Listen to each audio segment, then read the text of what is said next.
Panel de discusión número 2, el ejercicio docente centrado en el estudiante de acuerdo a las tendencias del siglo XXI. Me acompañan para este panel el relator José Luis Rodezno, el doctor José Marcial Méndez Soto, el doctor Norman Iván Palma Cruz y el doctor Jorge Amaya, para quien pido un fuerte aplauso.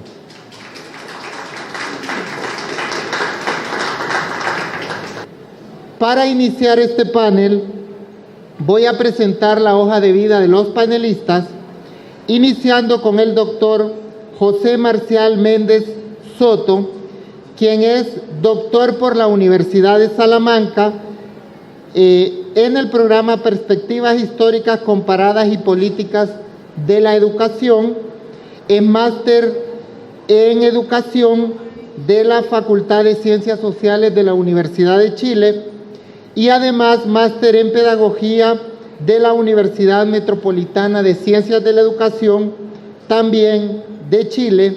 Es abogado de la Universidad Nacional Autónoma de Honduras, licenciado en Pedagogía con orientación en Administración y Planeación de la Educación y además maestro de Educación Primaria de la Escuela Normal Mixta Pedro Nufio de Tegucigalpa.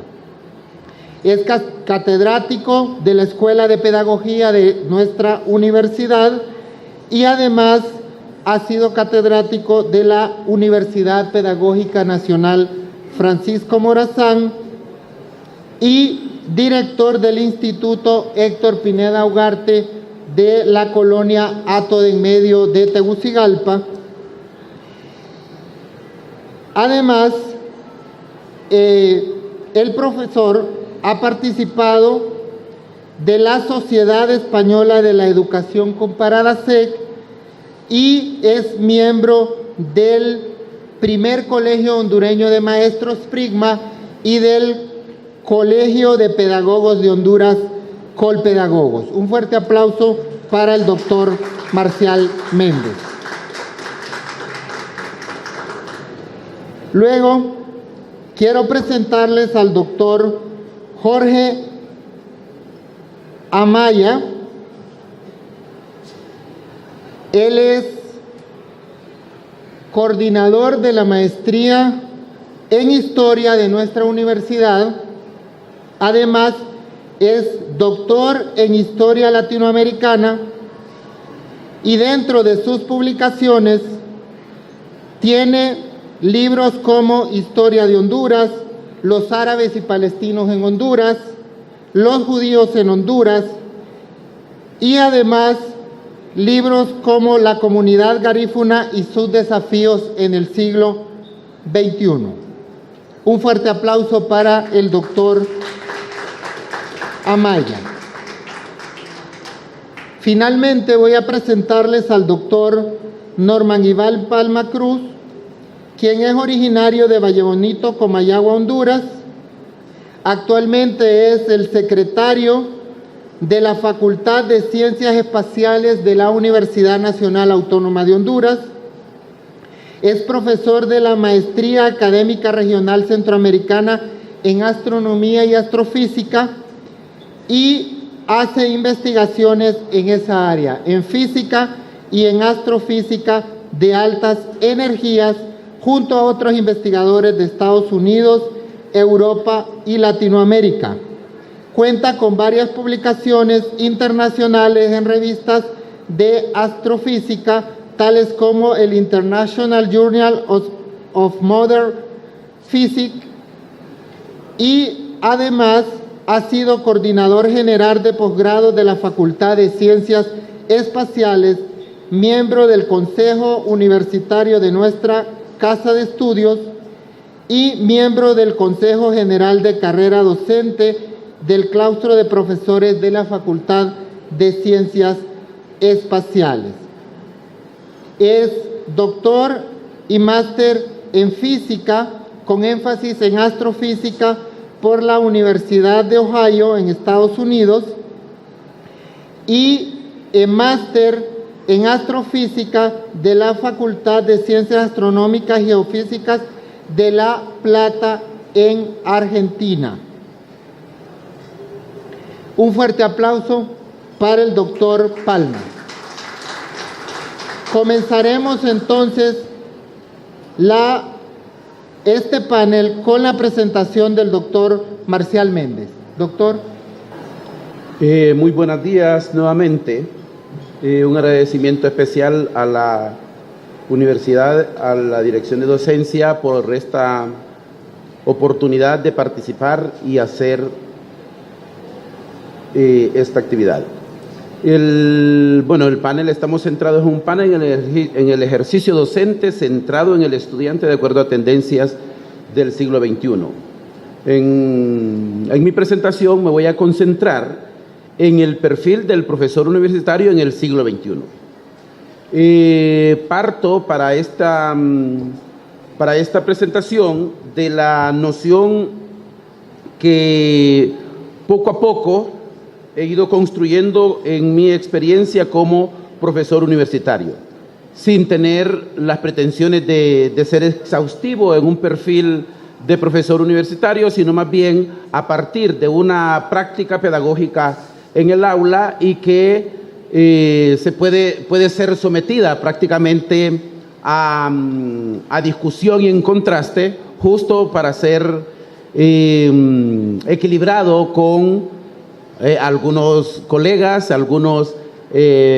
parte del auditorio que han sido estudiantes míos. Entonces no quiero inventar perfiles de los que no profeso. Sabemos que el aprendizaje universitario tiene un carácter individual, un carácter endógeno. Se compone de representaciones personales en el plano de actividad social y de experiencias compartidas.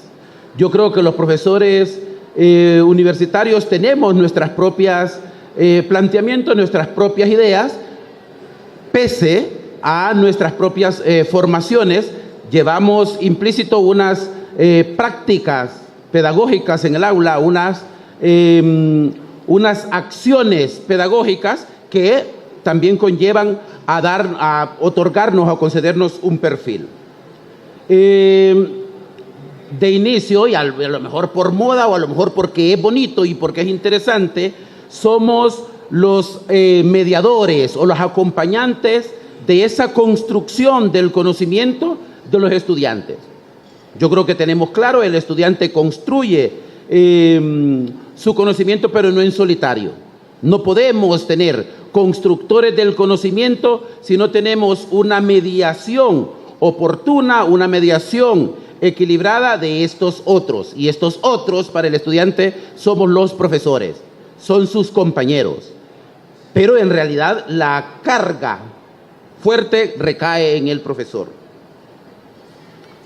El docente va a impulsar desde su propia personalidad humana y desde su propia capacidad profesional una dinámica pedagógica particular, que es consecuente a unas características propias de su ejercicio académico y que obviamente llevan a una construcción de un perfil particular de ser docente. A partir de estas consideraciones y a partir de estas nociones es que considero que este tema es de trascendental importancia, y es a partir de ello también que he construido un mínimo perfil respecto al ser docente, pero específicamente en la convivencia de los aprendizajes en el aula. Un primer elemento de ese perfil es ser el impulsor de una propuesta pedagógica integral e integradora y en constante construcción. Es el ser ejecutor de unas actividades educativas de máxima potencialidad cognitiva. Inductor de una sana convivencia pedagógica mediada por el principio de negociación curricular. Impulsor de un proceso de evaluación auténtica. Ejecutor de actividades que conllevan a aprendizajes relevantes, pertinentes y significativos. Y potencializador de manera equilibrada de saberes de diversa tipología. ¿Cómo un docente universitario es impulsor de una propuesta pedagógica integral e integradora y en proceso constante de construcción? Pues justamente teniendo en consideración que los saberes que se van a impulsar debe de contribuir al desarrollo pleno del estudiante, al desarrollo pleno del alumnado al cual se está confrontando. Debe de ser factible el ajuste al contexto real y debe de ser considerado en las condiciones en que se presenta el alumnado. Es una propuesta pedagógica que debe de tener esa cualidad en todos sus elementos. Integral e integradora en los objetivos, integral e integradora en actividades, integral e integradora en la evaluación, integral e integradora en la dinámica pedagógica en el aula. Ejecutor de actividades educativas de máxima potencialidad cognitiva. Esto implica que se debe tener especial cuidado en que las actividades que se diseñan y se ejecutan sean de trascendencia cognitiva e integradora de los aprendizajes. De repente, a lo mejor, hay actividades que parecen muy espontáneas, pero que deben de estar siempre pensadas. Siempre el tener la noción de las posibilidades que puedan surgir en el aula. Un prediseño de una actividad, pero con la flexibilidad de lo que pueda suceder en el aula. A veces resulta que, esta actividad como que me salió de la manga de la camisa, pero no necesariamente, como que las cosas deben estar fríamente calculadas. El docente universitario también debe de ser inductor de una sana convivencia pedagógica mediada por la negociación curricular. La negociación, pues todo se puede negociar en el aula, manteniendo algunos principios que son fijos, que son estables y que deben de hecho, responder a unas nociones del propio aprendizaje. El docente como actor de ese proceso, claro que también tiene de alguna manera el sartén por el mango, pero se puede negociar. Eso es común en mi aula de clase. Aquí se puede negociar todo, ¿verdad? Pero un poco de todo, no necesariamente todo de todo. Comúnmente lo establezco. ¿Podemos negociar el examen? Sí, no, el examen no lo podemos negociar. Quitar el examen no lo podemos quitar, pero sí la forma de hacer el examen, las preguntas que podemos hacer, ¿verdad? El tiempo que va a durar, el espacio donde lo vamos a realizar. Y a veces hasta las preguntas. Pues elaboren las preguntas ustedes. Yo creo que va en ese sentido, en centrar justamente la convivencia en el aula en los intereses de aprendizaje más que en el imperativo cumplimiento de un contenido o del desarrollo peculiar de un contenido conceptual. Hay que ubicar en la justa manera como protagonista principal al estudiante, como constructor de ese aprendizaje y de su propio aprendizaje. Por lo tanto, debe de ser real. Si yo digo vamos a negociar la acción pedagógica, esa negociación debe de ser real. Mis estudiantes la deben de sentir, ¿verdad? En los distintos aspectos pedagógicos, en los distintos momentos del desarrollo.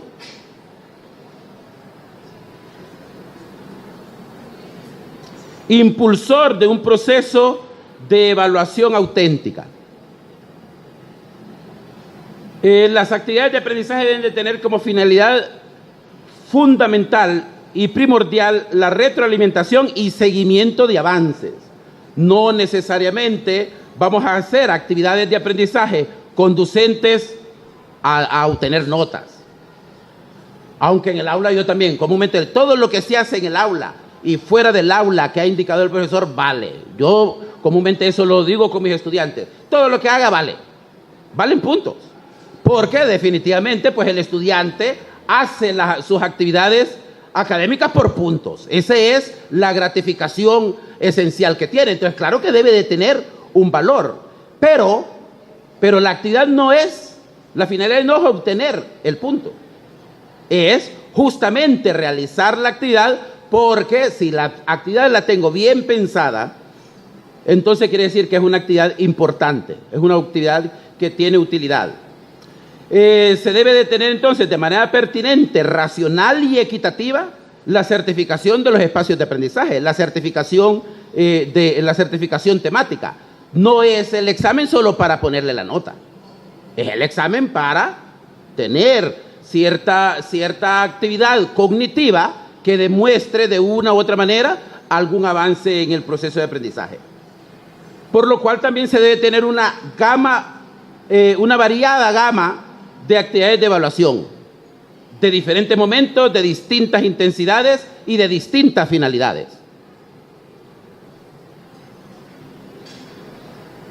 El docente universitario es ejecutor de actividades que conlleven a aprendizajes relevantes, pertinentes y significativos.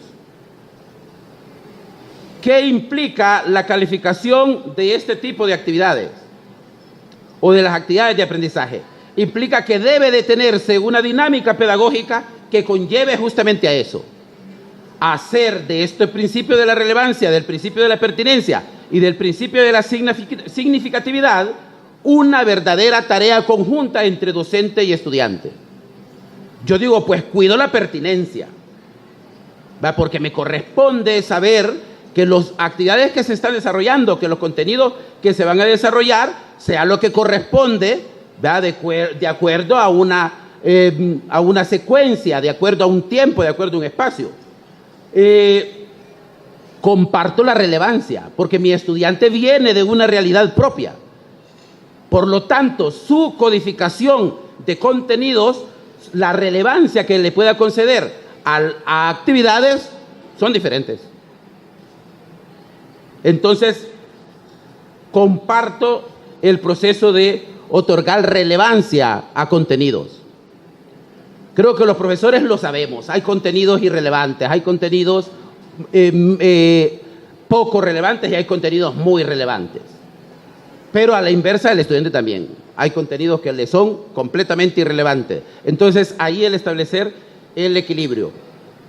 Y luego, la trascendencia de los aprendizajes. La trascendencia de los aprendizajes, pues esa es una cuestión muy intersubjetiva, muy particular de los estudiantes. Que claro, tengo que buscar como docente universitario que estos aprendizajes necesariamente sean significativos, pero el otorgamiento de ese componente de significatividad va a corresponderle necesariamente al estudiante. El profesor universitario como potencializador de manera equilibrada de saberes de diversa tipología. El docente va a centrar su actividad en el aprendizaje y establecer el equilibrio de aprendizajes. Yo creo que no todo corresponde a tener desarrollo de aprendizajes cognitivos o contenidos cognitivos, sino que ello conlleva también a tener unos contenidos procedimentales, unos contenidos actitudinales, que estos igualmente se van a desarrollar de una manera integral e integradora. En algún momento, ya sea un contenido conceptual, va a poderme inducir a desarrollar cierto contenido procedimental o actitudinal, o a la inversa, va a haber contenidos actitudinales para los cuales es específico un contenido procedimental. Y lo mismo, o sea, hacer un especial equilibrio de acuerdo a esa tipología de contenidos. Bueno, les comentaba, a lo mejor tenemos más características de un profesor de la universidad, pero si centramos en la dinámica pedagógica en el aula, a lo mejor no he agotado las cualidades, pero me quedo en ese aspecto. Necesariamente el hacer una cualificación, una caracterización de un perfil en una dinámica pedagógica tiene que ver con el nivel de la calidad de la enseñanza que se pretenda impartir o la calidad de la enseñanza con la cual se impulse el profesor. tiene que ver con los comportamientos, con las actitudes, con las aptitudes docentes que ayuden a conseguir los objetivos propuestos.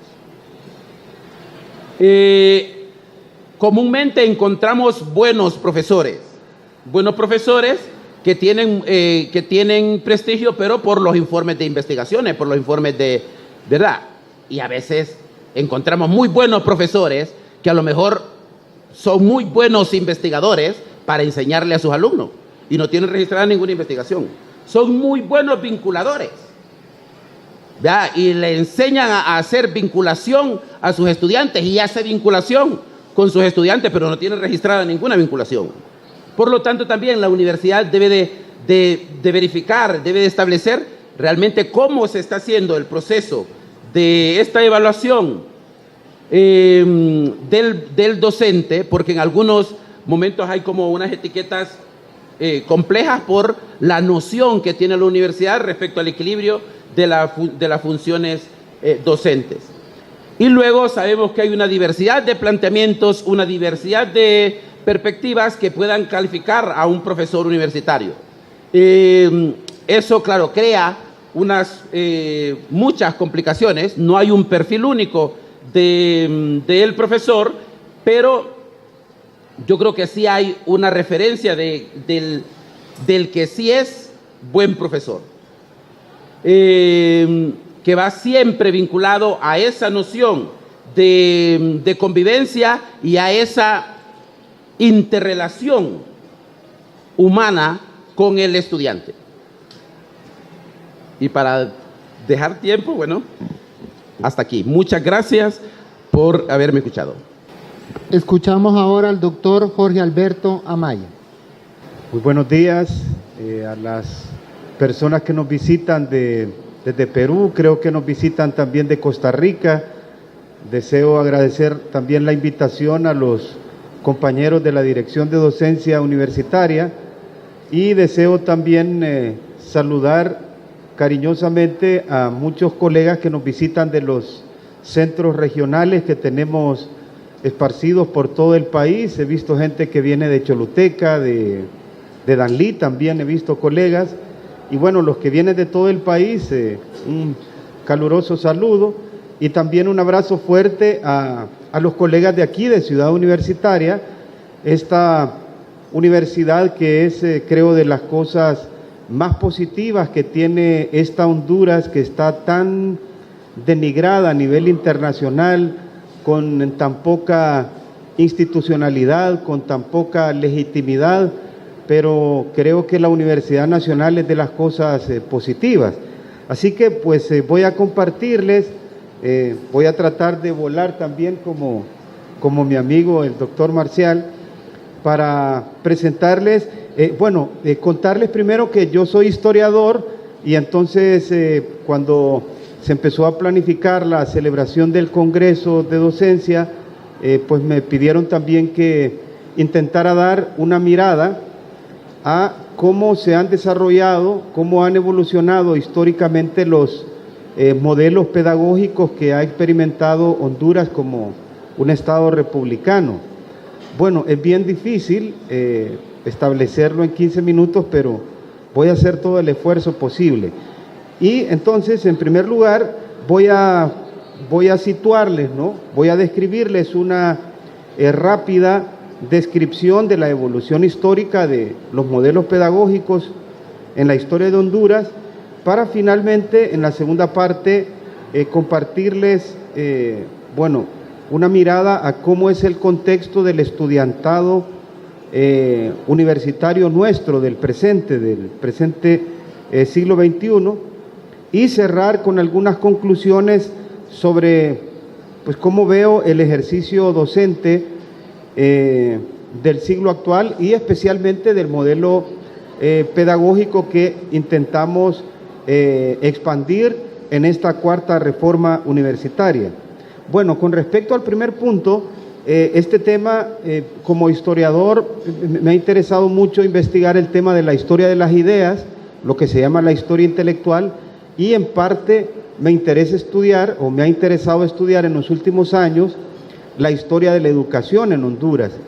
y pues yo más o menos he distinguido lo que podríamos denominar unos 4 o 5 modelos pedagógicos a lo largo de la historia de Honduras. En los inicios de la formación de la República, pues se implantó lo que muchos hemos denominado el modelo de educación tradicional o modelo herbatiano también. A finales del siglo XIX se implantó el modelo pedagógico del positivismo y luego en la primera mitad del siglo XX en Honduras se implantaron diferentes modelos pedagógicos, pero fundamentalmente basados en los que se denominó la escuela nueva o escuela activa, hasta la implantación de los modelos curriculares de los últimos 20 o 30 años, en los cuales está sumergido también nuestra cuarta reforma, que van, creo yo, como en una naturaleza ecléctica, ¿no?, que combina modelo por competencias, constructivismo, pensamiento crítico. Entonces eso es lo que voy a intentar hacer en esta primera parte, esa evolución histórica de los modelos pedagógicos en Honduras. Bueno, como decía, en los inicios de la formación de la República, en la transición entre la República Federal y luego el nacimiento de Honduras como un estado unitario, más o menos entre 1840 hasta la Reforma Liberal, en Honduras se implantó el modelo pedagógico tradicional, basado en las pedagogías de John Herbert, que es un modelo que, pues coloquialmente podríamos denominar o denominaban nuestras abuelitas como la letra con sangre entra. Era un modelo basado pues en la disciplina y basado y centrado en el profesor. El profesor era el centro del modelo pedagógico. Esto que vivimos todavía muchos en las escuelas en los años 70 y 80, ¿no? El profesor enseñando y disciplinando. Muchos se ríen, ¿verdad? Y les da pesadillas como Viernes 13, ¿verdad? Y bueno, de hecho el arte de la época, la pintura, la escultura, representó mediante muchos artistas la idea de ese modelo pedagógico. Es un modelo centrado en el profesor y centrado en la disciplina. La letra con sangre entra. Esta pintura de Albert Anker creo que nos demuestra cuál era la naturaleza de ese modelo pedagógico. El profesor está con la regleta y los niños poniendo atención. Este modelo no es que se rompió en el siglo XIX, sino que en gran parte de la educación básica y educación media todavía perduró en Honduras hasta los años 70 y 80 del siglo pasado. Bueno, también en la casa nos ponían así esos castigos corporales, ¿verdad? Las orejas de burro, ¿verdad? O sentarnos en grava, ¿verdad? Bien, tuvo que venir la segunda mitad del siglo XIX y la llamada modernidad en la época de la Revolución Industrial para que, a mi juicio, penetrara en Honduras y en Centroamérica, podríamos decir, el primer modelo pedagógico realmente moderno y en consonancia con las renovaciones tecnológicas, curriculares, pedagógicas que se estaban dando en Europa y en Estados Unidos, que fue el modelo pedagógico del positivismo, que implanta, como vemos aquí, el recordado presidente Marco Aurelio Soto, con la ejecutoria también de su ministro general de gobierno y también primo a la vez, Ramón Rosa, posiblemente después de José Cecilio del Valle, el principal intelectual del siglo XIX en Honduras, que es el cerebro de esa, podríamos denominar, segunda reforma educativa en la historia republicana de Honduras, que es la instalación del modelo pedagógico positivista. Bueno, ¿qué es lo que perseguía la filosofía positivista? Bueno, básicamente lo que pretendía era proporcionar conocimientos de utilidad práctica para que las naciones alcanzaran el progreso, el orden y la producción. El orden era o implicaba establecer una república de carácter liberal y el progreso, instalar las tecnologías de la revolución industrial y el sistema capitalista. Entonces el positivismo concebía que la escuela y la universidad deberían formar para la producción, para el capitalismo. La universidad debía formar médicos para curar las enfermedades, formar ingenieros para construir los caminos que ocupaba la patria, formar también arquitectos para hacer las ciudades, para hacer los poblados de la nación. Y eso se establece, fíjense, en el primer código de instrucción pública, hoy llamamos Código de Educación, que se decretó en Honduras justamente en 1882. ¿Qué decía ese código? La educación debe fomentar los progresos sociales y proporcionar conocimientos de utilidad práctica. El fundamento curricular, pues, es la filosofía positivista. A mi juicio, esta es la primera vez en la historia de Honduras en que un gobierno un régimen establece una filosofía pedagógica, una filosofía también general para echar a andar el sistema educativo hondureño. De hecho, a mi juicio, el sistema educativo hondureño como tal nace con esta segunda reforma pedagógica en el país. Y les voy a mostrar algunas fotografías que nos ilustran eso que les acabo de decir. Miren que hoy en día nos tomamos las selfies cuando vamos a un congreso pedagógico para mandarla a nuestro grupo de WhatsApp. Pues en ese tiempo también los profesores concebían la magnitud, la grandeza de los nuevos conocimientos que se empezaba a enseñar con la reforma educativa de la implantación curricular de la filosofía positivista. Aquí vemos al profesor Federico Ramírez impartiendo, vean, la primera clase de química en la Universidad Central de Honduras en 1889. No era este campus, sino que estaban allá en el centro, en el Paraninfo Universitario, junto al Congreso Nacional. Y los estudiantes están vestidos de época, ¿no? Hoy en día venimos de guayabera, pero los estudiantes en ese tiempo iban de saco y corbata, ¿verdad? Pero bueno, lo importante es que vean que, tal como nos decía el conferencista en la conferencia inaugural, la educación debe servir para aprender conocimientos útiles. Química para hacer recetas, para curar enfermedades o para estudiar los fenómenos de la naturaleza. Y ellos se toman la fotografía ahí. Y aparece esta otra fotografía, vean, eso es pedagogía práctica, lo que hoy en día llamaríamos también enfoque por competencia. El doctor don Miguel Ugarte haciendo la primera cirugía en el Hospital General de Tegucigalpa en el año 1887. El profesor dirigiendo la cirugía con sus estudiantes. A mi juicio, pues, esta es la primera vez en que se instala, podríamos decir, una filosofía pedagógica en el sistema educativo hondureño y corresponde en nuestra historia universitaria a lo que denominamos la segunda reforma universitaria. La primera la hizo el padre Reyes y esta la hizo Ramón Rosa y Marco Aurelio Soto. Y en tercer lugar,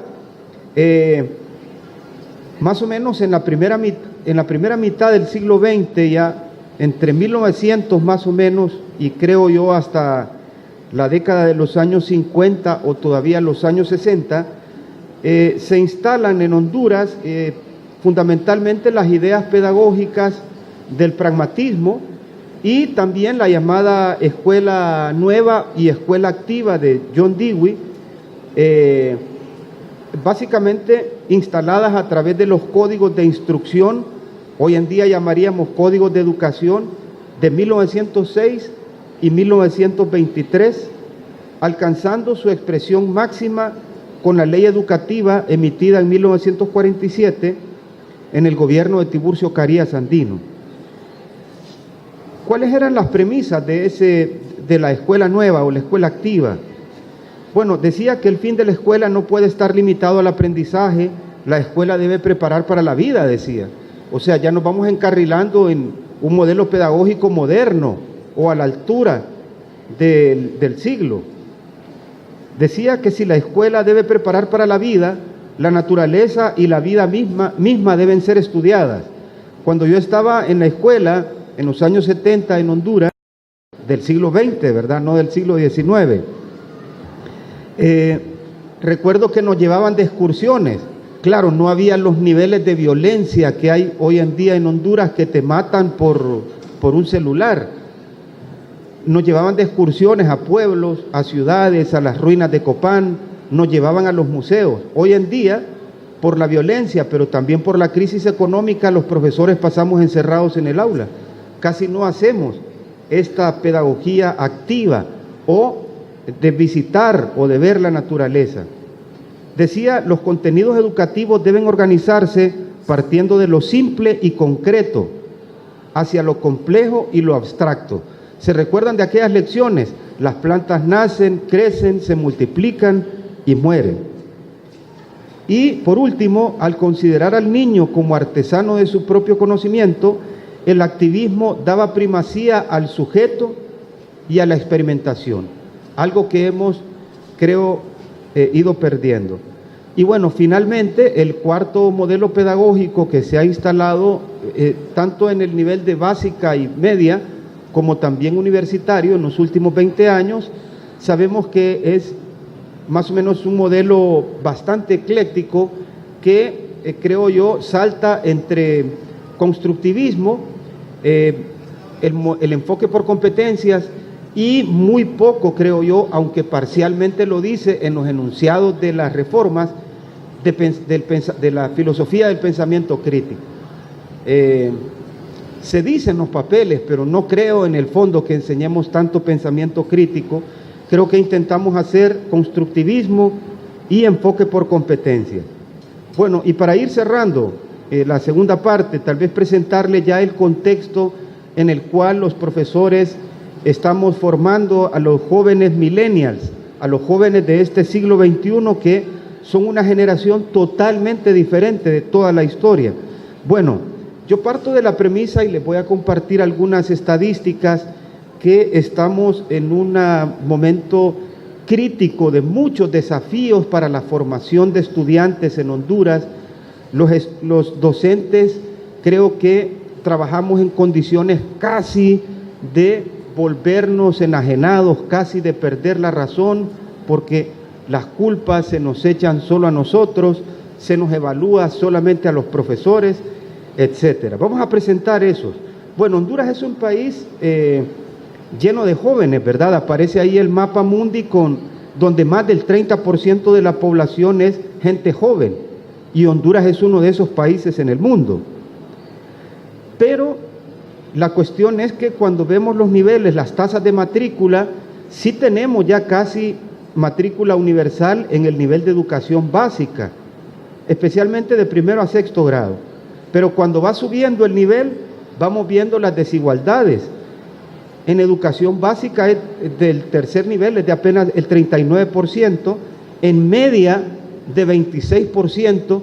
Esto nos dice, imagínense, que solo uno de cada 4 jóvenes logra entrar a un colegio en Honduras, y en educación universitaria también, aunque ha crecido bastante, pero es bajísima, un 17%. Es decir, que de la población que puede llegar a nuestra universidad, más del 80% quedan excluidos, no pueden estudiar en la universidad, porque se casaron, porque trabajan, porque se fueron de inmigrantes, porque no tienen dinero. Bueno, ¿cuál es el rendimiento con que nos vienen los jóvenes? Bajísimo, ¿verdad? Hace pocos años, hace 5 años, estos eran los rendimientos en educación básica, 53% en español y apenas 26% en matemáticas. Se ha ido incrementando, especialmente en los últimos 8 años de gobiernos nacionalistas, pero la verdad es que ya saben ustedes la reforma que se hizo del 70-30, ¿verdad? Bueno, eso nos indica que la productividad en Honduras es bajísima. Miren, la mano de obra, la mayoría de la mano de obra en Honduras apenas tiene escolaridad de primaria. ¿Cómo queremos que vayan a ser buenos edificios, buenas carreteras? En Honduras inauguran una carretera y mañana tiene baches, ¿verdad? Y bueno, hay transmetros que ni siquiera los inauguran. Bueno, y para ir cerrando, vean también, otro fantasma es la privatización del sistema público. En el año 2004, vean que las universidades estatales absorbían el 77% de la matrícula y las privadas el 23%, pero apenas 5 años después, la parte del pastel empezó a crecer para las universidades privadas. Ya es casi 60 y 40. Las universidades privadas ahora tienen casi la mitad del estudiantado universitario. Esto nos dice que, y nos da señales de que la gente no puede entrar a la universidad, o que si entra hay muchas huelgas, o que si entra hay muchas protestas, buscan las privadas. El porcentaje de jóvenes con educación superior terciaria en nuestro país es de los más bajos de América Latina, junto con Guatemala. Apenas cerca del 4% de los jóvenes alcanzaron educación universitaria. Bueno, tenemos algo positivo, por supuesto. Por ejemplo, ha crecido la matrícula femenina. De hecho, ya existen más mujeres matriculadas en Honduras que hombres. El 57% son mujeres y el 43% hombres. Hay 58,000 mujeres en nuestra alma mater y 45,000 hombres. Esto es positivo, tomando en cuenta la invisibilidad y falta de oportunidades que ha tenido la mujer. También hay que analizar cuántos de hombres y mujeres egresan de la licenciatura. Finalmente son más los varones que egresan de nuestras universidades. Bueno, este panorama sombrío presenta los siguientes desafíos para cerrar. Creo que con estas desigualdades, con la poca legitimidad y la necesidad de consolidar y restablecer la democracia en Honduras y eliminar esas desigualdades en la educación básica y universitaria, creo que los profesores tenemos que seguir luchando porque la educación sea pública y también luchar contra el sistemático proceso de privatización de la educación. También creo que ante las amenazas que ya conocen varios de los docentes, ¿no?, de instalar educación religiosa en escuelas, creo que desde la universidad debemos apostar porque la educación siga siendo laica, gratuita e igualitaria. También tenemos que demandar del Estado pactos que establezcan a la educación como el sector presupuestario más elevado y no el Ministerio de la Defensa o la Policía Nacional, como son los que más han crecido en los últimos años. Tenemos que consensuar modelos curriculares con los estudiantes, también con las asociaciones de estudiantes, que centren la pedagogía en el ser, es decir, centrada en la persona, el estudiante, como demandaba, imagínense, hace 100 años, la reforma universitaria de Córdoba. Tenemos que retomar al maestro y al alumno como sujetos pedagógicos y atribuirle su poder real de participación en el proyecto educativo. Tenemos que reconceptualizar la escuela más allá del aparato escolar, hasta las redes comunitarias, como decía el conferencista anterior, hasta la nación. Tenemos que ir a las comunidades indígenas, afrodescendientes, a los barrios. Eso le da más significado al proceso educativo. Y finalmente, tenemos que incorporar los condicionantes de la pobreza y las desigualdades en términos de expectativas, de valores, estilos y oportunidades de aprendizaje que caracterizan al sujeto pedagógico y que no la diluyan. Muchísimas gracias. Escuchamos ahora la presentación del doctor Norman Iván Palma. Buenas tardes. Con el permiso del moderador, quiero pedirles que se pongan de pie un segundo y que estiremos los brazos, porque veo que hay algunos que les cayó un poco pesadita la merienda. Hagamos un ejercicio, sientan que se les estiran ahí un poco los músculos de la espalda para que activemos un poco el cuerpo. Gracias, colegas. ¿Se siente bien, no? Bueno, es un placer estar aquí con ustedes hoy. Me hicieron bajar del Observatorio Astronómico al Palacio Universitario de los Deportes y créanme que me quiero quedar aquí porque el ver a los jóvenes haciendo deporte como que le cautiva a uno. Bien, voy a intentar hacer una conexión entre el ejercicio docente centrado en el estudiante, de acuerdo a las tendencias del siglo XXI, y los retos que como docentes universitarios esto supone. El mundo global del siglo XXI está caracterizado por cambios vertiginosos en la producción y difusión del conocimiento y la tecnología. Dentro de este contexto, la educación juega un rol fundamental. Si la educación juega el rol que debe jugar como un ente transformador, entonces nuestra sociedad puede aspirar a transformarse positivamente. Si por el contrario, la educación no cumple con ese rol que le ha sido encomendado, corremos el riesgo de precipitarnos junto a nuestros estudiantes y a los habitantes de nuestro país en un abismo en el que cada vez iremos más profundo. Dadas las características de la globalización, que incluye no solo el ámbito económico, sino la ciencia y tecnología, las comunicaciones, la educación, la cultura y la política, cada ciudadano debe aprender a convivir y a competir a gran escala con el resto de habitantes del mundo. Eso que podría verse como una amenaza, más bien es una oportunidad que incrementa las posibilidades de acceder a las mejores oportunidades, si es que contamos con las mejores herramientas. En pocas palabras, la educación debe ayudarnos a convertirnos en ciudadanos del mundo, aprendiendo de los habitantes de otros países, pero conservando nuestra identidad. La ruta pasa por el ejercicio autocrítico de la práctica docente centrada en el aprendizaje y en la persona del estudiante. Escenario donde el formador también aprende, mantiene la creatividad y la capacidad de asombro. Como afirmó el Nobel García Márquez, una educación desde la cuna hasta la tumba, reflexiva, que nos inspire a un nuevo modo de pensar y nos incite a descubrir quiénes somos, con una sociedad que se quiera más a sí misma. Una educación que aproveche al máximo nuestra creatividad inagotable y conciba una ética y tal vez una estética para nuestro afán desaforado y legítimo de superación personal.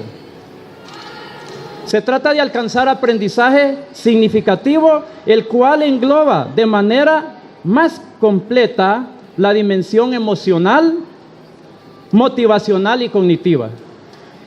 Cuando se da este aprendizaje, la manera de asociar habilidades y conocimientos previos está tallada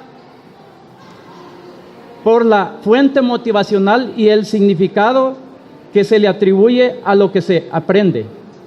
Esto es importante, teniendo en cuenta que la clave que marca la diferencia entre las formas de aprendizaje está en el proceso de construcción del conocimiento. El aprendizaje significativo supone entonces un proceso en el que la persona recoge la información, la selecciona, organiza y establece relaciones con el conocimiento que ya tenía previamente. Así, este aprendizaje se da cuando el nuevo contenido se relaciona con nuestras experiencias vividas y otros conocimientos adquiridos. Eso es importante porque los que trabajamos en ciencias exactas, por ejemplo, matemáticas, física, astrofísica, siempre nos encontramos con estudiantes en diferentes niveles que se preguntan cuál es el objetivo de aprender esto. Y el profesor debe estar presto, no solamente para responder esa pregunta, sino para hacer sentir al estudiante el disfrute de aprender ese conocimiento, porque le lleva a cumplir sus propias metas, incluyendo bienestar para él y para su familia. Cuando se produce el aprendizaje significativo, los modelos creados entonces van a permitirnos que podamos integrar ese conocimiento para nuestro bienestar. Pero no solo eso, también para poder transformar nuestra realidad. Es decir, nos empoderamos para poder hacer cambios positivos. Cuando consideramos el aprendizaje centrado en el estudiante, tenemos que considerar factores pedagógicos y psicológicos, tales como los factores cognitivos y metacognitivos. Estos nos muestran que la mente trabaja para crear visiones sensibles, organizando todo a su alrededor, así como para integrar la nueva información a la estructura ya existente. Es decir, no le demos a nuestros estudiantes contenidos o conocimientos que no puede conectar. Ayudémosle a conectarlos. Desde antes de abordar un tema, tenemos que hacer las actividades correspondientes para que nuestro estudiante pueda hacer la conexión. No solamente con lo que le mostramos la clase anterior, sino con su entorno. Eso es muy valioso cuando se trata de el conocimiento, el aprendizaje centrado en el estudiante. Los factores afectivos también son claves, de acuerdo a los cuales las creencias, las motivaciones y las emociones influyen en el aprendizaje. Aunque la motivación para el aprendizaje es natural, esta debe ser estimulada en algunas ocasiones.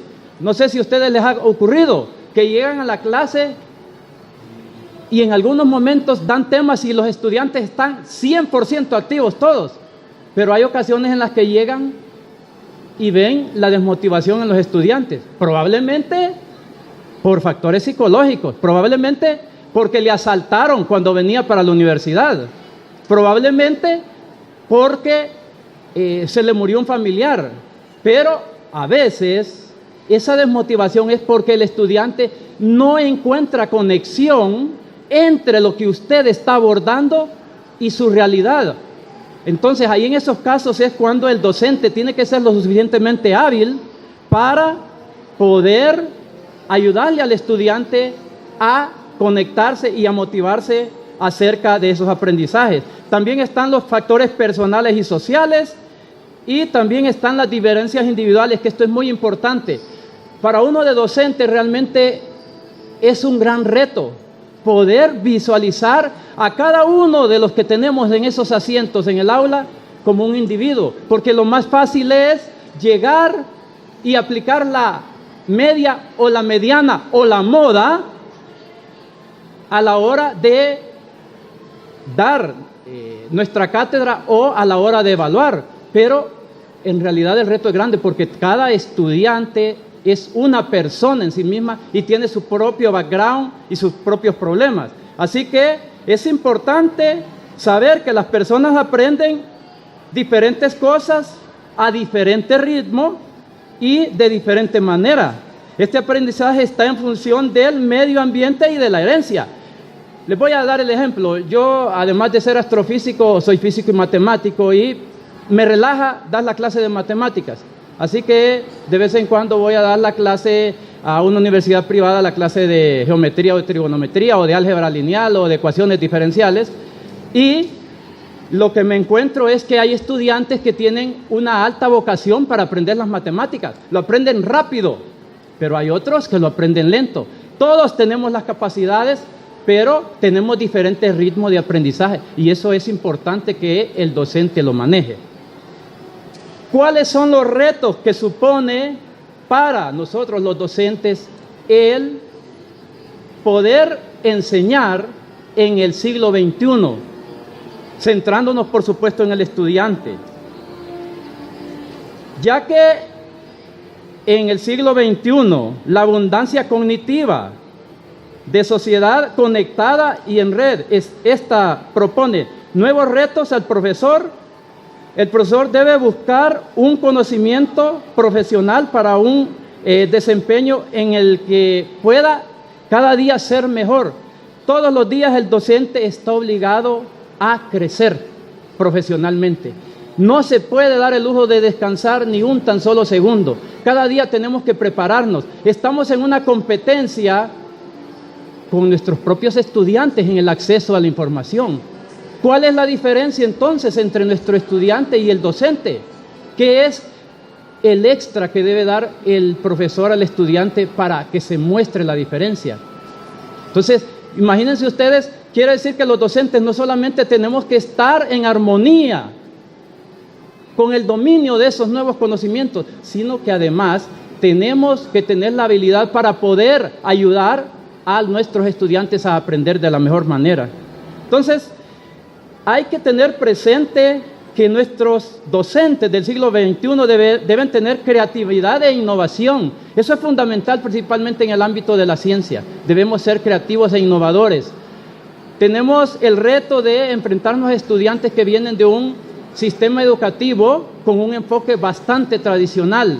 Es nuestro deber transformar la forma de pensar de nuestros estudiantes a estudiantes con un pensamiento crítico y reflexivo, pero antes de ello tenemos que lograr nosotros ese mismo reto.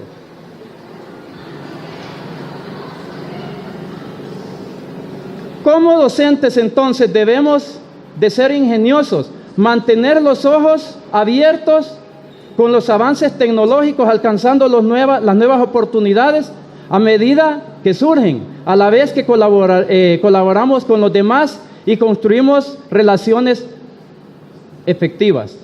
Debemos ser precursores en compartir ideas, inspirar y motivar. No sé a cuántos de ustedes cuando revisan la evaluación docente les sale y dice, entre las cosas positivas, dice, este docente es inspirador. Qué bonito, ¿verdad? Que se aparezcan esos comentarios. Este docente inspira. Eso es fundamental. Si usted ama la profesión en la que se desenvuelve y ama enseñar, no tiene que decir mucho. El estudiante percibirá su pasión y su vocación. Eso es fundamental. Entonces, como docentes de la Universidad Nacional Autónoma de Honduras, nuestro mayor reto es reinventarnos a nosotros mismos como científicos y académicos. Aquí que nadie me diga que no es científico. Todos somos científicos o debemos ser científicos. Porque, ¿cómo puede usted enseñar al estudiante a aprender y a producir conocimiento si usted no ha alcanzado eso? Debemos tener presente permanentemente que somos investigadores y filósofos. Tenemos una filosofía del docente. Cuando usted cursó o llevó el curso a aprender, le pidieron que escribiera la filosofía, su filosofía como docente. Tenemos que tener una filosofía. Usted sabe de dónde viene, sabe en dónde está y debería saber hacia dónde va. Transmítale eso a sus estudiantes. Porque ¿cómo puede usted querer que sus estudiantes sepan hacia dónde van si ni usted mismo sabe hacia dónde va? Entonces tenemos que tener la componente filosófica.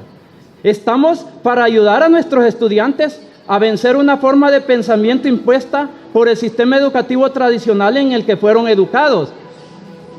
Lo digo por mí mismo. Yo vengo de un sistema educativo tradicional donde me enseñaron a aprender memorizando. Ni siquiera comprensión, mucho menos análisis, crítica, evaluación y producción de conocimiento.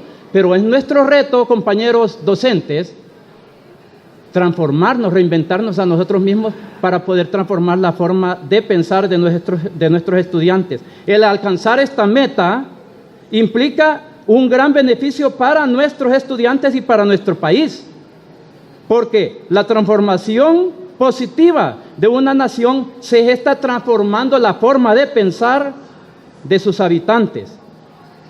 Veamos la realidad con pensamiento crítico y reflexivo y seamos agentes de cambio conscientes de nuestra capacidad transformadora, porque cada acción nuestra tiene incidencia en el resto del universo. Believe it or not, lo dijo Albert Einstein. Muchas gracias. Les recordamos que vamos al espacio de preguntas y respuestas. Todavía pueden hacer sus preguntas. En este momento tenemos 2 que nos han llegado.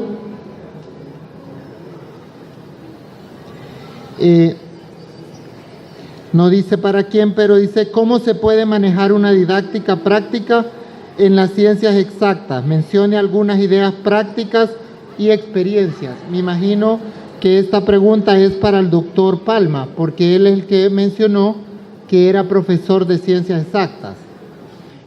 Para los profesores de ciencias exactas, como dije, es un gran reto. Es un gran reto poder permitirle a nuestros estudiantes que conecten esa gran cantidad de ecuaciones que se ven con su realidad y con la utilidad que le pueden encontrar. Por esto es importantísimo que nosotros como docentes podamos tener la experiencia y la vivencia de poder utilizar cada uno de esos eslabones en la construcción de ese gran conglomerado. Entonces, para nuestros estudiantes, les voy a dar un ejemplo. Cuando yo comencé a enseñar matemáticas, hicimos un manual de actividades prácticas en las que le pedíamos a nuestros estudiantes y le permitíamos a los estudiantes que conectaran ecuaciones cúbicas con cubos, por ejemplo, con volúmenes, ecuaciones cuadráticas con áreas. O sea, entonces, cuando uno enseña ciencias exactas, tiene que estar pendiente de permitirle, en muchos casos parece ridículo, fíjense, pero aún en la universidad nos vemos obligados a llevar al estudiante a que manipule material concreto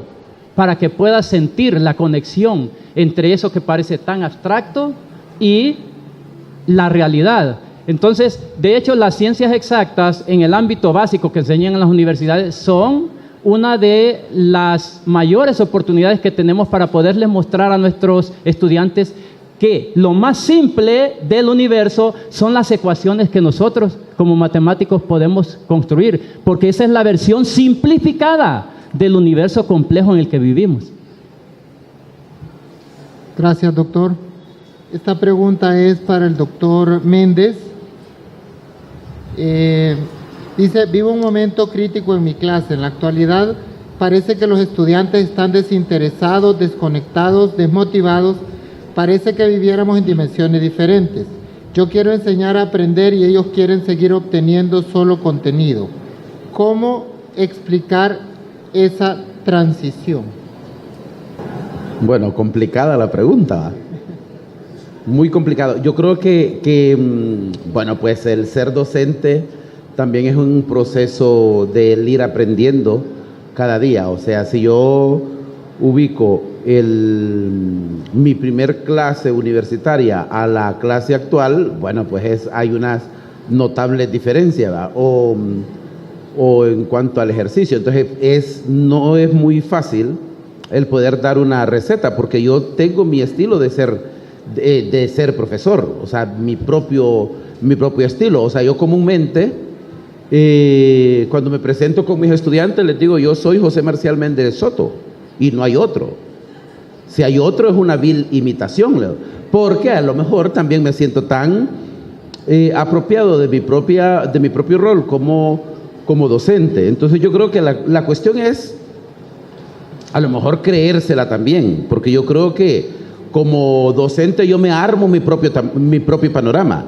Si mi panorama es muy sombrío respecto a mi carga como docente y no me creo el poder hacer una labor eficiente, efectiva, que pueda calar, pues yo creo que tampoco va a podérsela hacer creer a los estudiantes. De repente la inspiración, mi propia inspiración como docente se transfiere de una u otra forma a mi estudiante. Lo comentaba hace unos días con mis estudiantes. Estoy en este periodo impartiendo una asignatura que no me gusta. Claro, si llego con el afán con mi estudiante, fíjense que esta clase no me gusta, de entradita, no, en realidad el primer día les digo, saben, aquí vengo a aprender con ustedes porque esta clase es la más compleja que me ha tocado. Y me parece que es la clase más compleja que me ha tocado porque es que nunca la he impartido así frontalmente. Pero vamos a empezar a aprender.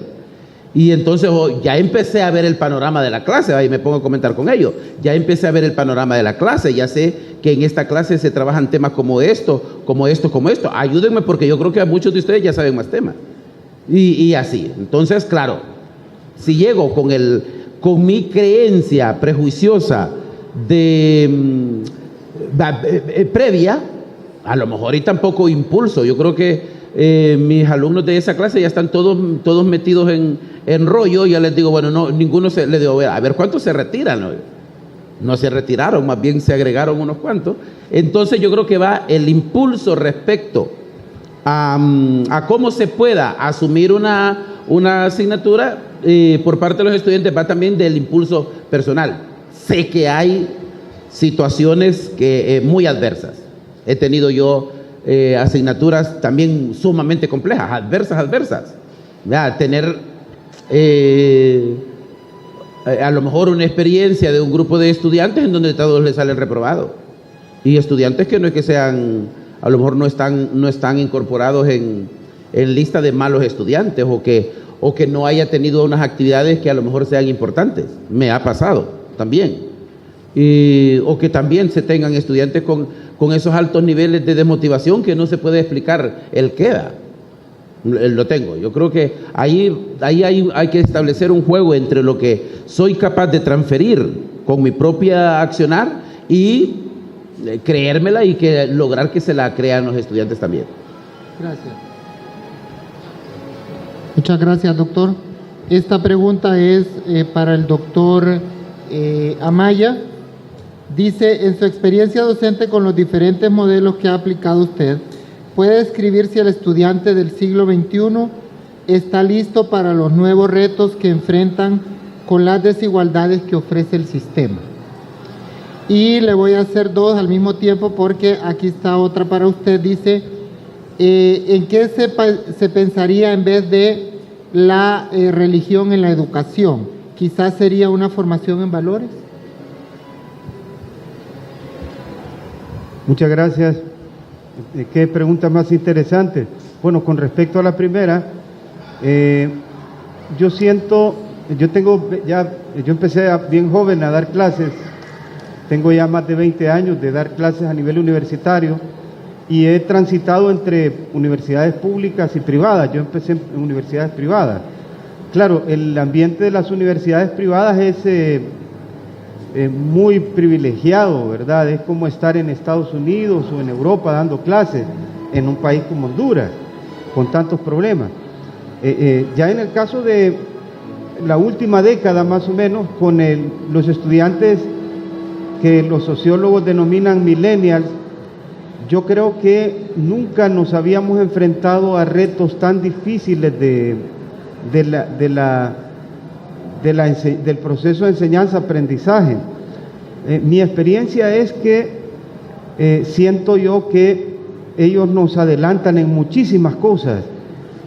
Siento que una buena parte del alumnado se aburre con las clases que demos, independientemente de las diferentes estrategias que hagamos.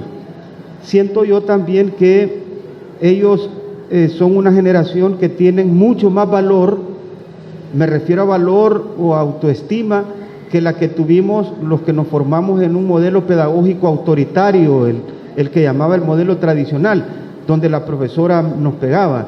Yo tuve una profesora en tercer año que, bueno, Freddy Krueger y Chucky y todos esos monstruos son angelitos para esa profesora. Entonces, mi generación no interpelaba a los docentes, pero hoy en día sí. Bueno, este año hubo un estudiante que me interpeló, pero, ¿qué les digo? Me despedazó, como que jugar el equipo de fútbol de la Autónoma contra el Barça, ¿me entienden? Algo así. Pero yo intenté, yo me senté con él, porque es un muchacho brillante, y entonces él también tiene derecho a decirme que no le gustó mi clase. Entonces, yo pienso que lo que debemos hacer los profesores, nuestra generación, como decía el doctor Palma, es que debemos formarnos, miren, incesantemente. Por ejemplo, yo creo que no tanto en contenidos, que ya los tenemos formados, sino en nuevas cosas, todo lo que salga, ¿verdad? Nuevas tecnologías, actualizarnos y aceptar que estos muchachos son diferentes que nosotros y que nuestros padres y que nuestros abuelos. Creo que debemos verlos como iguales, como personas que tienen derecho a decirnos qué quieren aprender, cómo quieren aprender. Pero saben, eso está tan difícil porque en términos generales lo que está anclado entre nosotros es más el enfoque tradicional, ¿verdad? Y la segunda era, perdón. Y educación en valores. Sí, yo sostengo que soy partidario de que la escuela o universidad pública sea laica. Eso no obsta de que uno no pueda reconocer e incluso compartir religiones o filosofías con los estudiantes o con los compañeros que practican esas creencias. Por ejemplo, nuestra universidad tiene una iglesia, creo que tiene una sede de la iglesia católica, la mayoría de la hondureñidad es católica, pero se reúnen también los evangélicos. A mí no me molesta en absoluto que lo hagan los compañeros, más bien debemos defender que las personas tengan sus creencias, pero sí estoy en contra de que se nos incluya en los contenidos o en los programas la enseñanza de contenidos religiosos o de lectura de la Biblia o del Corán. Creo yo que eso más bien ha dividido bastante a la sociedad hondureña.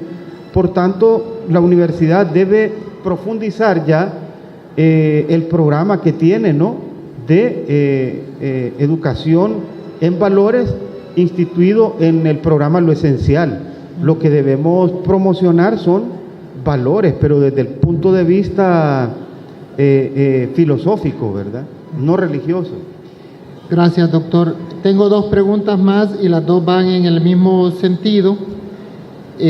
Una es para el doctor Palma. Dice: en la realidad actual de Honduras, ¿cómo se logra vincular el conocimiento de las ciencias exactas con la violencia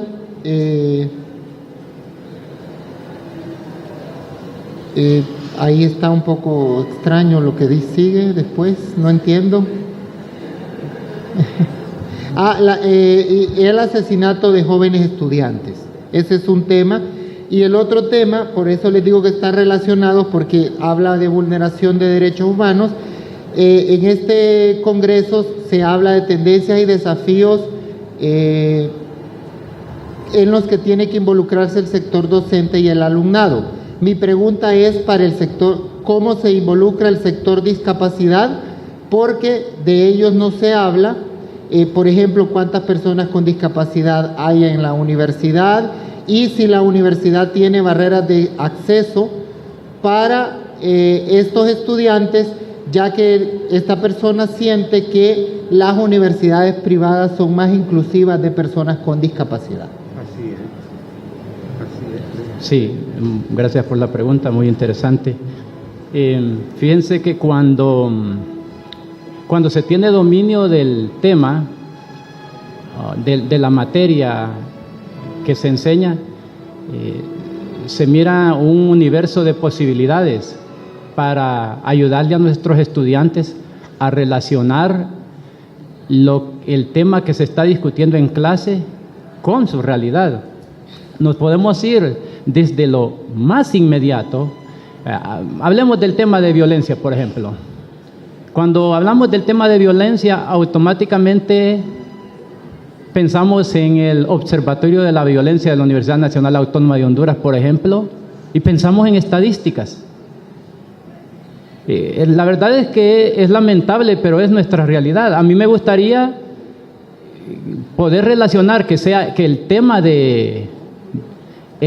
de moda sea, por ejemplo, cuántos hondureños están triunfando en el exterior, por ejemplo, cuántos hondureños están siendo condecorados, cómo han subido positivamente, digamos, las estadísticas en términos del nivel de desarrollo del país. Pero tenemos una realidad, por ejemplo, de violencia. Como dije, si eso es significativo, y que seguro que lo es para muchos de nuestros estudiantes que viven en vecindarios altamente peligrosos donde ven que de repente muere una persona conocida. Ahí tiene usted, por ejemplo, una aplicación para las estadísticas. Las estadísticas, no hay ninguna ciencia que pueda prescindir de las matemáticas. Entonces usted le puede presentar e inclusive hacer ejercicios. Vaya a el Observatorio de la Violencia y pregúntele, porque esa es una realidad, cómo el Observatorio de la Violencia construye las estadísticas que luego divulgan los medios de comunicación. ¿Cuál es el proceso de recolección de la información, del tratamiento y hasta la inferencia? ¿Qué se hace en base a esa información? Entonces, como dije, existe un conglomerado de posibilidades y de oportunidades de poder relacionar lo que enseñamos. ¿Quiere otro ejemplo? Vámonos lejos. Nos fuimos de nuestro vecindario, ahora saltemos al límite del universo observable. Ahí hablemos de la ecuación de Friedman. Es una ecuación sencilla que nos describe cómo se está expandiendo el universo, cuál es el comportamiento del universo. Vean ustedes cómo usted puede partir de ejemplos que le permitan al estudiante cómo maximizar los ingresos suyos o de su familia, a poder explicar por qué tenemos satélites orbitando la Tierra o por qué el universo se está expandiendo. Entonces, es un reto, por eso decía en mi disertación que los profesores del siglo XXI tenemos un gran reto, y es poder investigar todos los días, porque eso nos va a permitir cada vez tener conocimiento de más aristas que le permitan a nuestros estudiantes poder relacionar lo que están viendo en el aula con su propia realidad. La otra pregunta era sobre el tema de estudiantes y discapacidad. Sí, bueno, ese tema también es delicado, porque como decía, los profesores no solamente somos docentes, somos académicos y somos filósofos. Y dentro del ámbito de la filosofía está el poder tener una visión de inclusión, por ejemplo, de igualdad de oportunidades, que es fundamental. Más allá de si a usted le gusta el capitalismo o el socialismo o la izquierda o la derecha, hay derechos humanos como la igualdad de oportunidades, y nosotros debemos aprovechar cada oportunidad para poder relacionar lo que estamos enseñando con la transformación de nuestra realidad. Por ejemplo, usted le puede pedir a sus estudiantes que hagan un estudio acerca de cuántas personas discapacitadas existen en Honduras, por ejemplo, y cuántas personas son incluidas en la empresa, por ejemplo, ya sea privada o pública. Así que, como decía, es un reto para nosotros los docentes tener a nuestros estudiantes conectados con la realidad y, sobre todo, permitirles que se empoderen de su capacidad transformadora. Y algo más, para cerrar, yo les reto a todos ustedes, compañeros docentes, a que el primer día de clase le pidan a los estudiantes que los cuestionen. Y yo eso hago el primer día de clase. ¿Y saben por qué lo hago?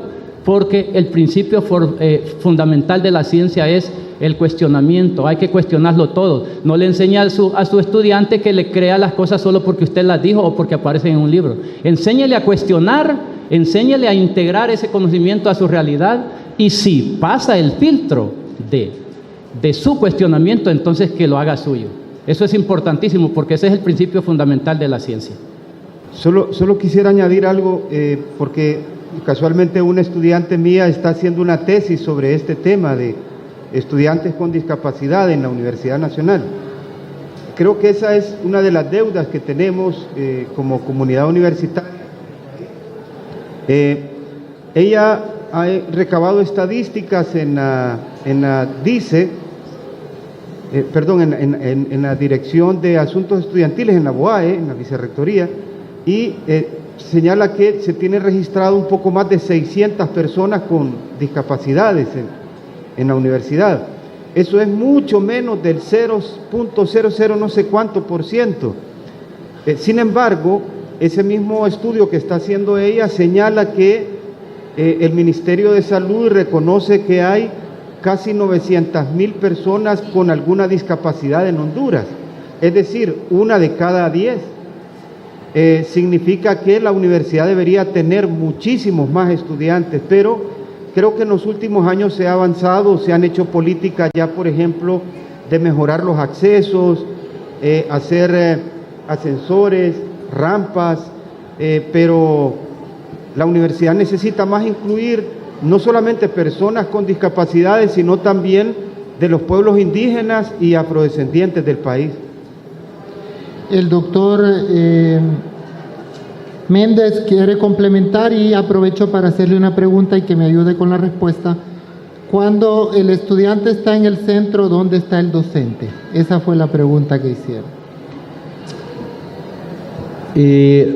Siempre con la parte de la discapacidad, yo creo que sí tenemos como universidades a deuda, porque no solo en el reconocimiento de las personas con discapacidad,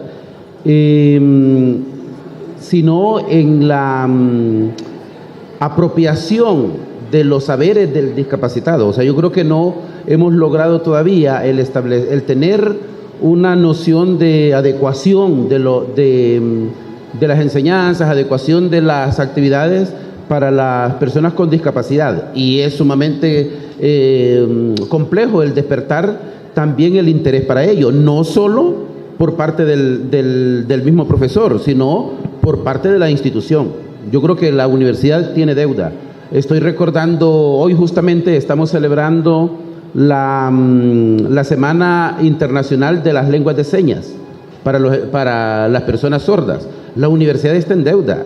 Hace años formé parte yo inclusive del plantón exigiendo a la universidad el programa de formación de intérpretes de señas. Tenemos una gran cantidad de muchachos sordos que no acceden a la universidad porque ni siquiera pueden hacer la prueba de actitud académica, siendo unos grandes académicos, siendo unas grandes personas como estudiantes. Entonces tenemos no videntes, tenemos también jóvenes no videntes que ni siquiera pueden acceder porque no tienen quien les lea algo, no tienen quien les copie un poco. O sea, no tenemos, yo creo que hay una deuda y de docentes que ni siquiera tenemos la sensibilidad de aceptar en el aula de clase a una persona con discapacidad, por mínima que parezca.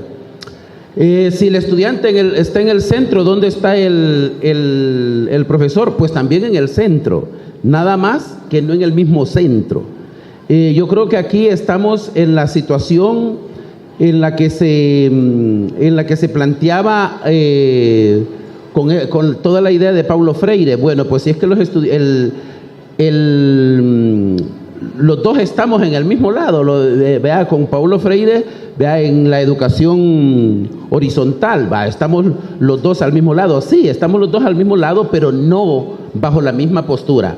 Si el estudiante está en el centro, pues también el profesor está en el centro, pero cautelando también el accionar, cautelando también los aprendizajes, o sea, ubicándome en una postura de empatía que sea realmente conocedora del estudiante. Yo creo que el carácter del ser docente, claro, que tiene que ubicar en algún momento en una postura de superioridad, pero es que igual, o sea, no puedo considerar, ¿somos iguales estudiantes y docentes? Bueno, pues sí, pero no. Claro que somos iguales como seres humanos, como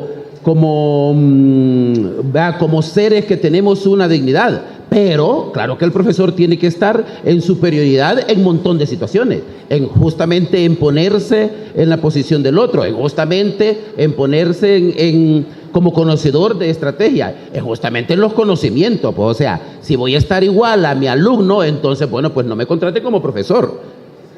Es evidente. Entonces, yo creo que están en el centro y, claro, pero en una postura distinta. Agradecerle y pedirle que cierre con la respuesta a esta pregunta. ¿Usted considera que debe haber un instrumento obligatorio de evaluación diagnóstico para conocer las competencias con las que egresan los estudiantes de media? Un instrumento de evaluación diagnóstica para conocer las competencias con las que los estudiantes egresan de media, me imagino, con la idea de saber qué es lo que vamos a recibir en la universidad. Bueno, pues a lo mejor tiene que diferenciarse un tanto también los procesos de evaluación. Ya tenemos prueba de actitud académica, la prueba, a lo mejor deben de haber pruebas de acceso por carreras, no implicando necesariamente, porque yo creo que no implicando necesariamente eso la estratificación y la tipificación de grupos estudiantiles. Es complejo un poco hablar de la noción de evaluación, de la noción evaluadora. Yo aplico de ingreso, por ejemplo, en mis asignaturas, una evaluación muy perceptiva. ¿Qué sabe? ¿Qué temas cree usted que va a haber en esta, que ya sabe que le van a servir en esta asignatura? ¿Qué temas cree usted que va a aprender en esta clase? Inclusive me he arriesgado en algún momento a hacer evaluación perceptiva de saberes logrados, de repente con un pretest y un posttest, y me he encontrado en algunos momentos con ideas de que hay estudiantes que perceptualmente sale aprendiendo, sabiendo menos que lo que sabía cuando ingresó a la asignatura. Entonces yo creo que hay nociones en cuanto a evaluación un tanto complejas.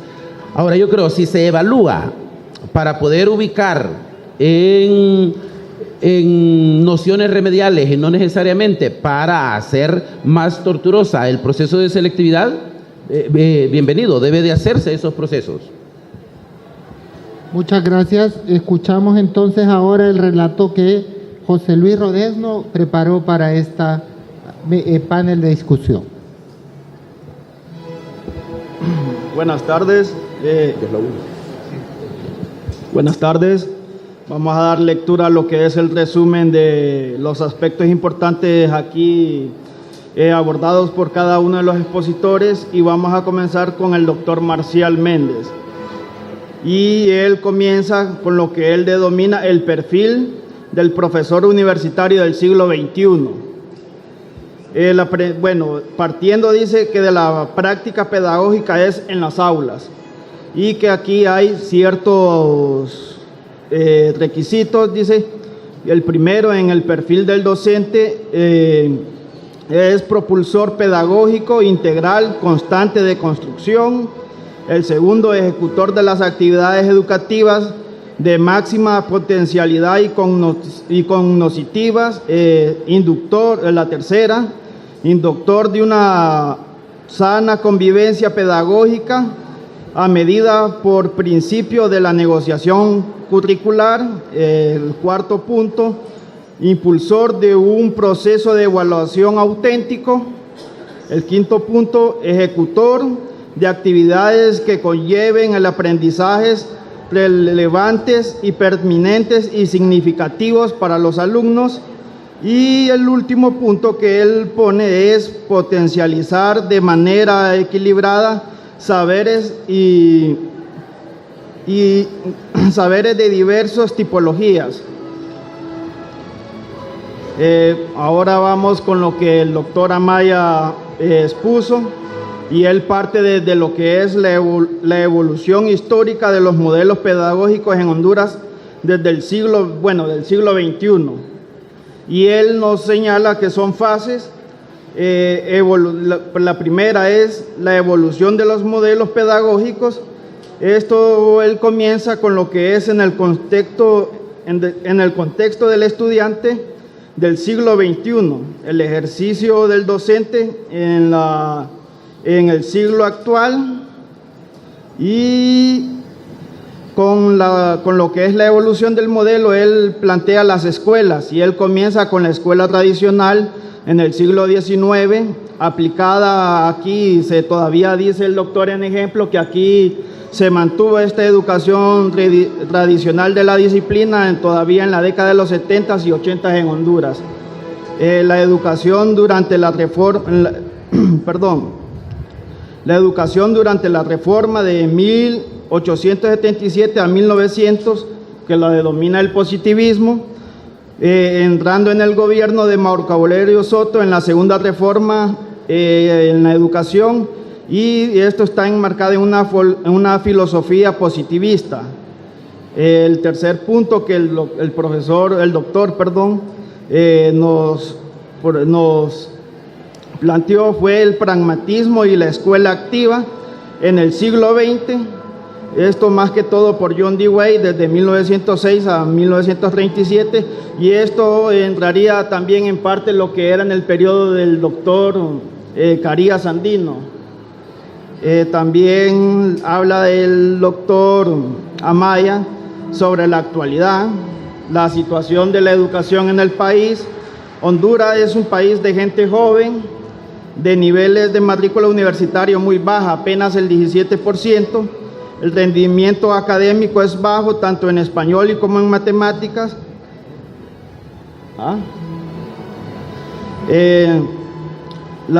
También menciona sobre la privatización del sistema de educación superior de las universidades privadas, que va en un aumento con respecto a la educación pública, y él propone lo que son los desafíos. Uno de los desafíos que él menciona es la lucha por la educación sea pública y contra la privatización de la educación. La segunda es que se fomente la educación laica y gratuita, el aumento del sector presupuestario por parte del Estado, y que el maestro, alumno como sujetos pedagógicos interrelacionados, la reconstrucción de las escuelas, reconstruir el sistema educativo. Y damos paso con lo que es la exponencia del doctor Palma, y él comienza con la educación juega un rol fundamental y transformador para el país. Las características de la globalización, el convivir y competir con los demás ciudadanos del mundo. La educación debe llevarnos a ser ciudadanos del mundo para poder ser competentes en la globalización. La educación concibe una ética y una estética que le da poder al profesional por medio de habilidades en las formas de aprendizaje y de organización en la docencia. Aprendizaje centrado, dice, del estudiante por medio de técnicas pedagógicas y psicológicas que puedan conectar con la realidad en el entorno. Factores afectivos de motivación al estudiante, los factores personales y sociales del alumno, los roles de los docentes para enseñar en el siglo XXI, y enfoca en el estudiante, en el que el docente pueda crecer pueda impulsar nuevas formas pedagógicas, ayudando al estudiante a aprender de mejor manera. Parte de que el ser docente es ser creativo, ayudar al estudiante con el apoyo de las nuevas tecnologías, y menciona los retos. El reto de reinventar el docente en el conocimiento y en la academia, romper con el sistema de educación tradicional en forma crítica del conocimiento. Tiene puntos vamos a lo que son los puntos de coincidencia de los expositores, y uno de los que identifiqué es que el perfil del educador dotado de las nuevas formas pedagógicas y didácticas, el aprendizaje debe estar orientado a la realidad del alumno en torno a la cuestión personal y social, y el docente debe ser capaz de generar potencialidad cognitiva a sus alumnos. Y para terminar, en forma de conclusión, el docente debe generar que los alumnos logren alcanzar los objetivos académicos mediante de nuevas formas pedagógicas didácticas, rompiendo con la educación tradicional, llevando la educación del siglo XXI en una nueva educación transformadora para el país. Muchas gracias. Voy a hacer entrega de un diploma de reconocimiento que la Dirección de Docencia, la Vicerrectoría Académica y la Universidad Nacional Autónoma de Honduras otorga a los participantes de este panel. El doctor José Marcial Méndez Soto.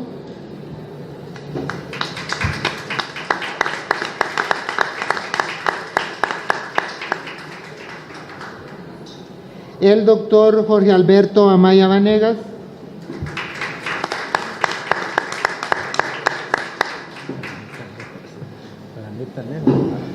El doctor Norman Palma Díaz.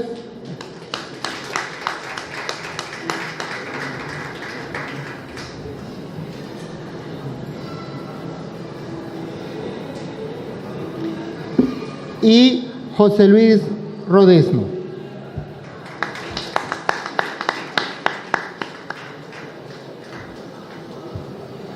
Gracias a todos por su atención y entregaremos el diploma también al doctor Wilfredo Díaz por la moderación de este panel. muchas gracias.